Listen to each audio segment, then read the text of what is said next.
अब दिसंबर की बात हो जाए।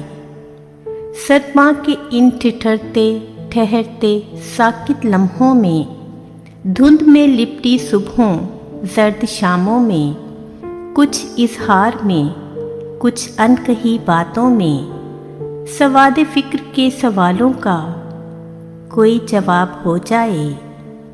अब दिसंबर की बात हो जाए।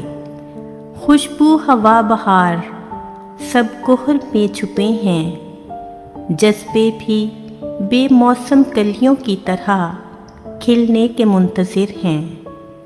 इस आस में सबा भी थम थम के चल रही है, रुक रुक के देखती है, शायद कि अब ये रुत फिर से गुलाब हो जाए।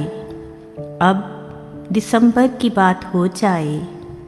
रुखसत होती सिरकती इन सातों में, दर्द के सफ़र में, कभी राहतों में, दर्द दिल पर दस्तक देती चाहतों में, किताब ज़ीस्त का अब अनोखा इंतसाब हो जाए। अब दिसंबर की बात हो जाए।